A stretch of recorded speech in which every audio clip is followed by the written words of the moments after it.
much a part of Old Testament life, very much a part of first century life, and it's very much a part of who we are.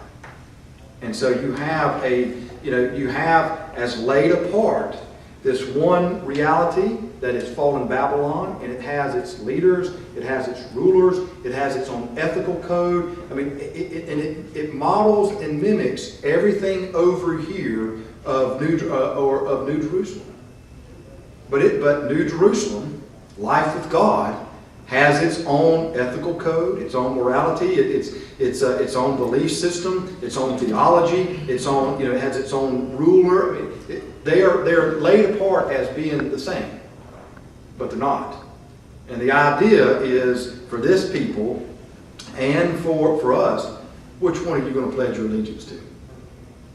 Now, for the first century, he's talking specifically about Roman life as being the manifestation of what it's like in fallen Babylon. But for us, you could put something else there. I mean, this is the part of the text. Now, if you're a futurist, remember we talked earlier in the first couple of lessons about the different ways that you can interpret the book of Revelation. If you're a futurist, all this is in the future. It hadn't happened yet. Talking specifically about the Roman Empire and the Roman government, the Roman societies for the first century. But there are teachings that if you take the context out, there are these eternal truths that apply. I think that's where it's at, personally. But if you see this in, gosh, I can't think what the other one is, but where it's segments of time, this would be way off in the future as well. So some of this is what lens you bring to the text will give you some insight on the when it takes place. But it's pretty consistent on what's going on here between these two realities laid out beside each other. Does that make sense? Hope so. Shake your head, yay or nay. Still got plenty of time. So good. So, but 7 bowls are coming. This is the climax to the vision John has. These are not to be seen in a sequential format, but this is it's like all this is happening at one time, but John is just writing about them in different stages.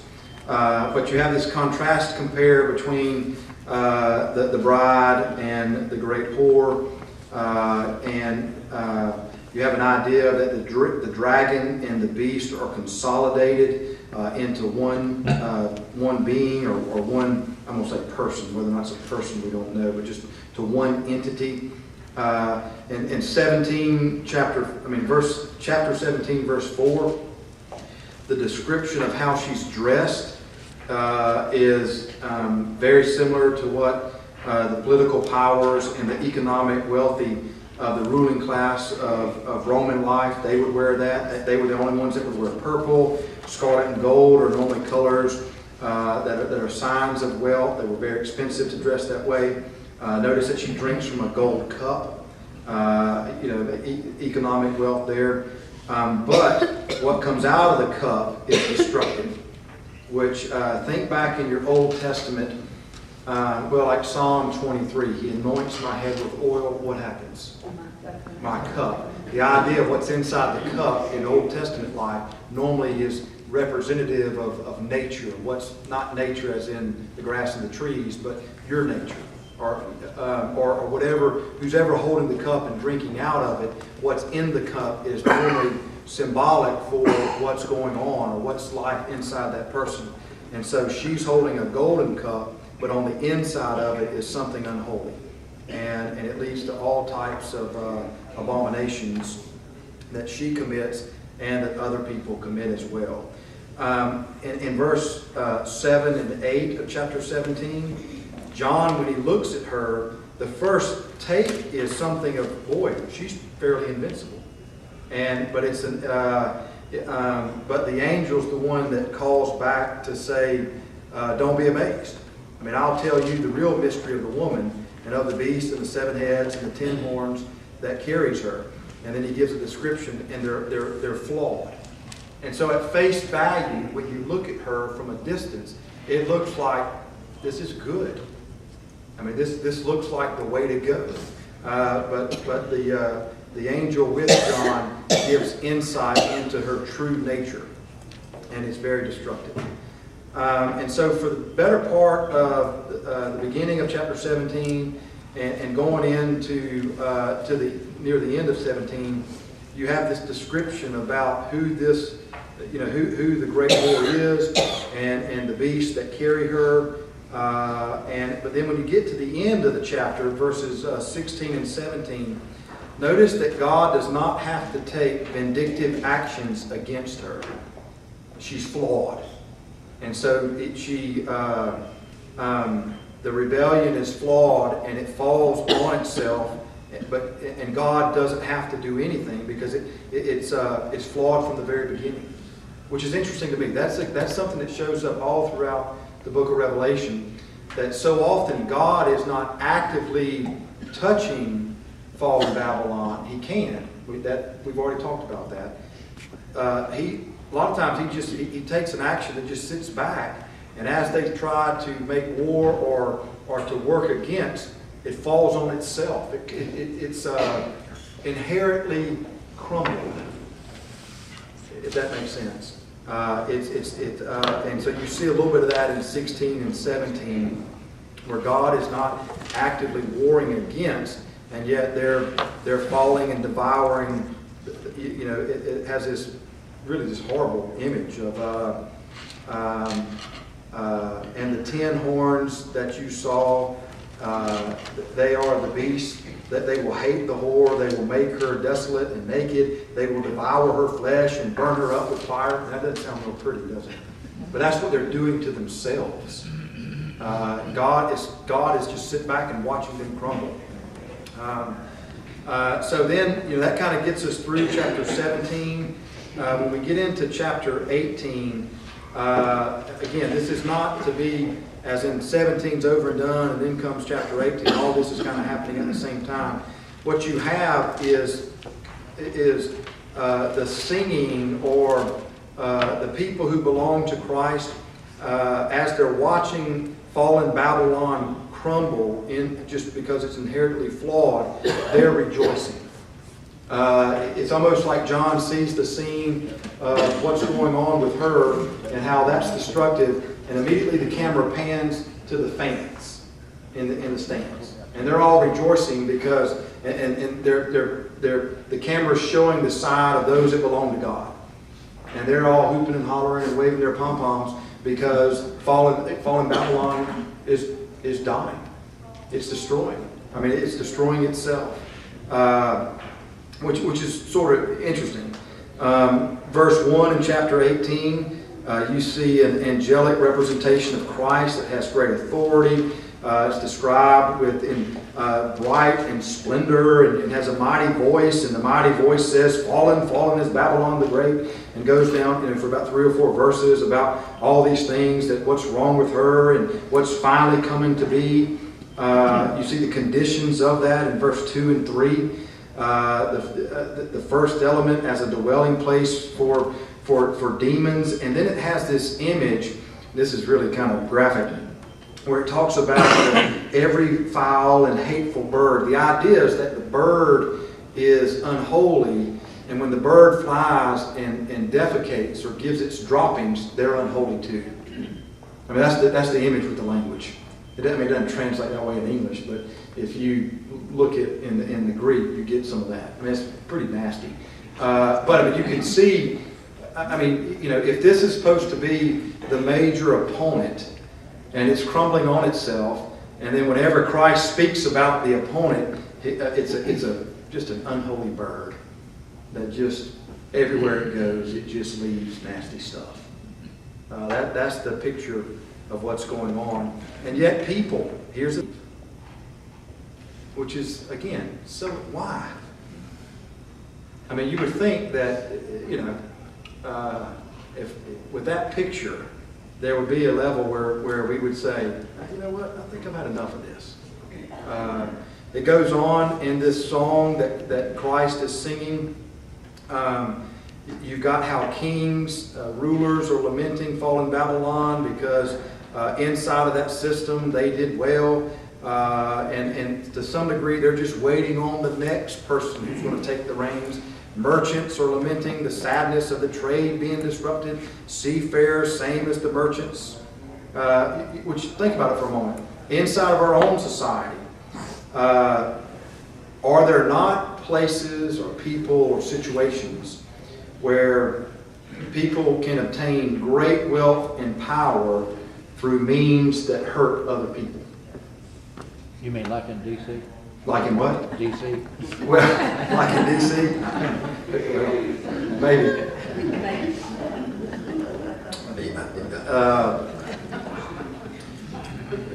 That goes without saying.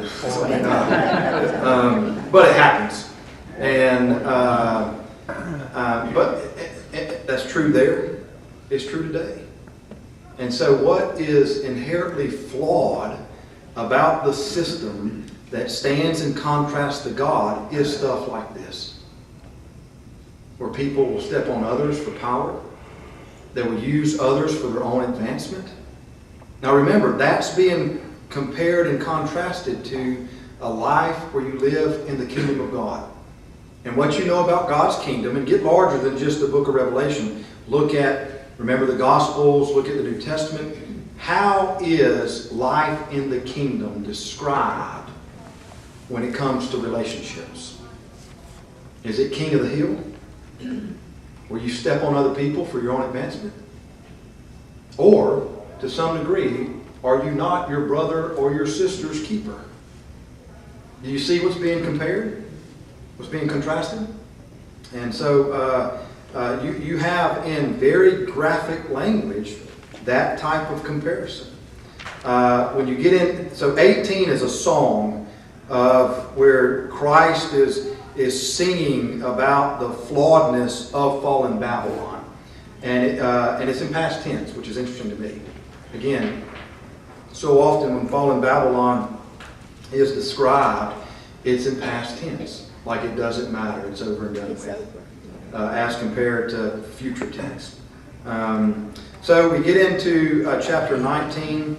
And 19 is, I don't know if you remember the first time we met, one of the things to describe what's going on in the book of Revelation is I gave you the image of people playing chess. You know, sometimes when you play chess, it looks like the other team is winning or the other person's winning. But what someone's doing is setting a mating net. They're getting their places in line, or they're getting their rooks over here, and their knights over here, and the queen over here, and they're just waiting for the person to fall into the trap, so then they can play the final move, and the net is sprung, and it's checkmate. All right? In chapter 19, the setting, the net is almost played out.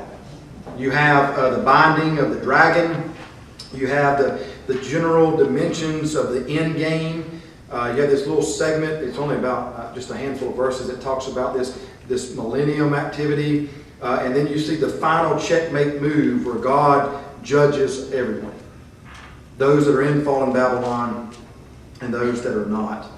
Christ comes in full glory, and you have this image of feasting with God, having supper with God. Fallen Babylon is completely, for the lack of better words, wiped out. It is shaken to the core. And God's side is rejoicing and praising because God's judgment has come. The way it speaks about it is as if it's no big deal for God to do this. Not big deal as in, judgment's a big deal. But the idea, the warring language, is not like there's this long war that goes on for ages. There's an image of even where it talks about Armageddon. It mentions it in one of these songs. And then the next verse, it's over with. We have made that into something to be this huge, epic, Hollywood type battle. From one verse to the next, it's gone. Which is interesting. When fallen Babylon thinks that it's positioned itself for an eternal blow against God, the next verse talks about, well, they're dead. It's over. God's already won. Which, keep in mind, if you are reading this for the first time and you're going through persecution, and you've pledged your allegiance to God, what do you want to know? That's exactly right. And most of the time, you want it to be quick. You know, you don't want to hear of a battle that goes on for 100 years. Or, you know, you want to know, the side am I on? Do we win? I mean, how's this play out? And, I mean, it goes from one verse to the next as if to say, all right, God did it. It's over and done with. And then there's a description of the after party.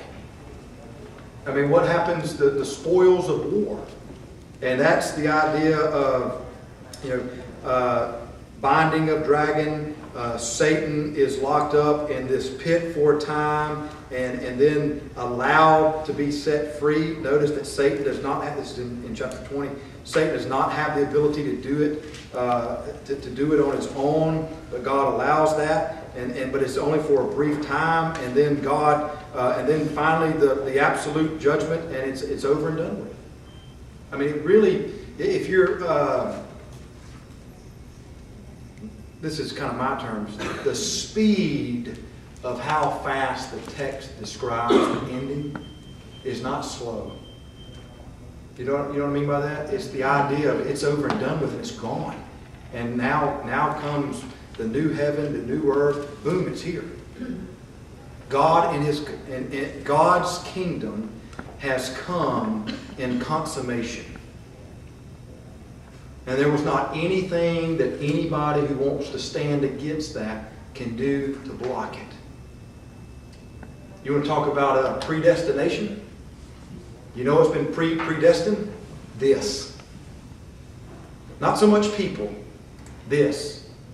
And the way it gets brought in is through Christ. That's why Christmas, Good Friday, and Easter is so important. This is the mating net for God. And God God has all the aces back here in Christ. And He's just letting the game play out. But because of what Christ has done, when He's ready, He plays it. And the game's up. And so in all this language about fallen Babylon's glory and power and wealth and prestige, it gets turned on its head in a matter of seconds. And the people, and when we get to the end, the people who have not pledged allegiance to fallen Babylon, and you see that they don't have the mark, they don't have. Let's talk a little bit about the mark of the beast. Okay, that's not a barcode. Okay, it's not your debit card or any. You know, again, look at Numbers. All right, God in all throughout Scripture, there's markings that go on. Okay, God. One of the things that we talk about with baptism is God marks the person. Just like the judgment, 7 seals, 7 trumpets, 7 bowls, what would be a perfect, unholy mark? 3 what? 6s. I mean, it could be 3 5s, could be 3, but I mean 6, real close to 7. I mean, John is playing with the numbers. It's not like you can, you know, if you watch that movie, what, The Omen or something, you know, see it on his head. It's not that. That's not what it means. That's my alarm to make sure that I didn't go too far. I mean, that's what's going on is, though, I mean, just as life in God's kingdom looks a certain way, and the idea is that God marks those who belong to Him. Life in a kingdom that's unholy looks a certain way, and their ruler marks their followers. I'm going to give you the preterist view, and a number of scholars would agree. I mean, there are some that says it's a literal mark. Okay, so there is a segment in view of interpretation of the Book of Revelation where some would say this is a literal mark. I don't think that's consistent with how numbers are used throughout the book. And so why would one thing be literal and all of a sudden the other's not be? So to me, you interpret it in the same light with the way the numbers have been interpreted throughout apocalyptic writing in general, which they're symbolic, they're not literal. But the idea is, if you lay up, if you understand the role of 3 in theology and you understand the role of 7 in theology, you can see it. The idea is that if you live in fallen Babylon, the marks of your life will look unholy. Again, you don't need revelation to tell you that. You either see it in your own life, hopefully not, but you definitely see it in other people's lives. Pick up Paul in some of the New Testament when he talks about the fruits of the Spirit. What are they? Are they not attributes of God? Characteristics of God? Love, joy, peace, right? Well, what would be the counter of that? That's what you got going on. Something that looks like that bears God's image in the world, and something that looks the opposite of that. Characteristics of God? Love, joy, peace, right? Well, what would be the counter of that? That's what you got going on. Something that looks like that bears God's image in the world, and something that looks the opposite of that. Satan and the devil's those are self-explanatory inside the text. The interpretation of Antichrist, again, it's like to some degree like the mark of the beast, it's all over the place, whether it's a literal person or not.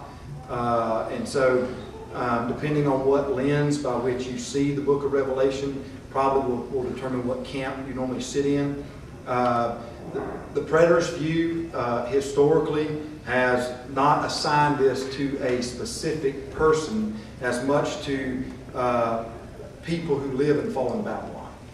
Those who lead, who have influence and power in fallen Babylon, they are, just as Christ seeks to redeem and to transform, those that work the opposite of that, they're anti what Christ is doing.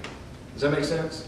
But there are some views, it's minority views, when you look at the whole of interpretation on the book of Revelation. But there were some that will place the Antichrist as a literal person. Some said he was the emperor, that spurred the persecution. Futurists say it's somebody in the future. We don't know for certain. I've got a book. I think I might have showed you the copy of it. It's about yay thick, and if you like textbooks, it goes back and looks at every age how they've interpreted the Antichrist. I'm not reading it yet. Still got to know what it was in the first century, what it was in the second century.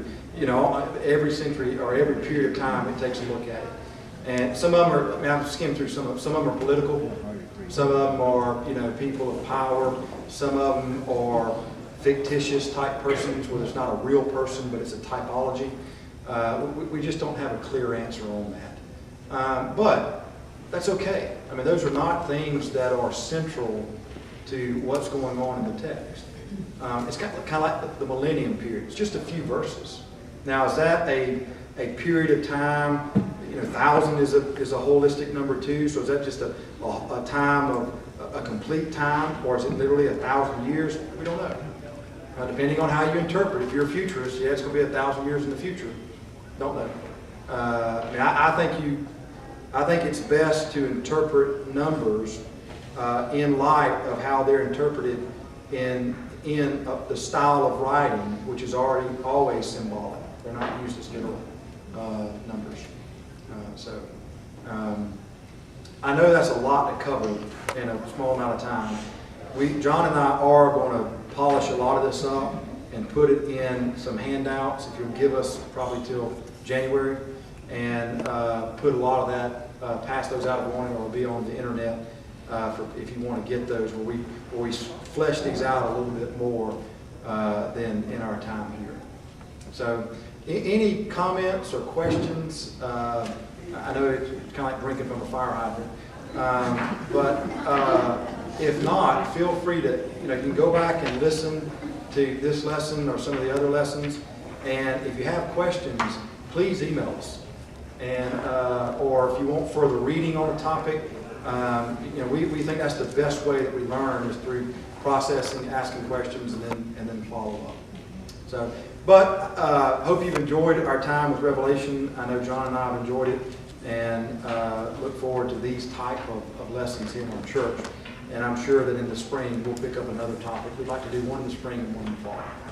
Is this the last reference? This is the last one. We heaven and earth, you know, God's This is all settled now. What's that? It's all settled now. It's all settled. You know, the good guys win, so we're all good. So, anyways, go in peace, and we'll see some of you in the worship service.